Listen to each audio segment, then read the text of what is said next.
বাংলাদেশের wicket keeper cum batsman কাজী নুরুল হাসান সোহান তিনি খেলতে পারছেন না। আসন্ন বাংলাদেশ বনাম আয়ারল্যান্ডের মধ্যকার ২টি টেস্ট এবং ৩টি ওডিআইয়ে তিনি থাকছেন না।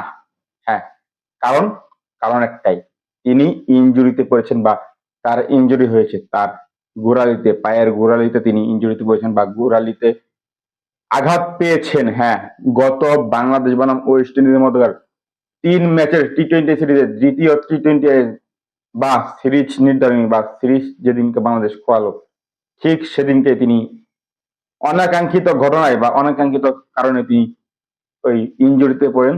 এতে তার নেক্সট তৃতীয় ম্যাচ কিংবা বাংলাদেশ বনাম ওয়েস্ট ইন্ডিজের মধ্যে তৃতীয় টি-টোয়েন্টি ম্যাচে খেলা হয়নি। তিনি মাঠে বসে কিংবা বলা চলে মাঠের যে সাইড বেঞ্চে, দলের সাইড বেঞ্চে, হ্যাঁ বাংলাদেশ দলের সাইড বেঞ্চে বসে তাকে খেলা দেখতে হয় কিংবা হার দেখতে হয়। হ্যাঁ, বাংলাদেশের অনেকে কিংবা কোচ, ক্যাপ্টেন কিংবা বলা চলে যে ধারাভাষ্যকার, হ্যাঁ তিনিও গিয়েছিলেন, আতহার আলী খান, বা তাকে পরীক্ষা করেছেন, দেখেছেন, ফিজিও দেখেছেন।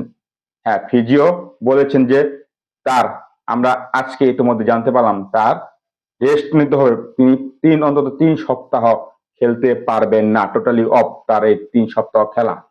এতে করে তার খেলার বাইরে থাকতে হচ্ছে কিংবা মিস করতে হচ্ছে আগামী সিরিজ, অন্তত গুরুত্বপূর্ণ সিরিজ বাংলাদেশ বনাম আয়ারল্যান্ডের মধ্যে ৩ ম্যাচের টি-টোয়েন্টি এবং ২ ম্যাচের টেস্ট সিরিজ।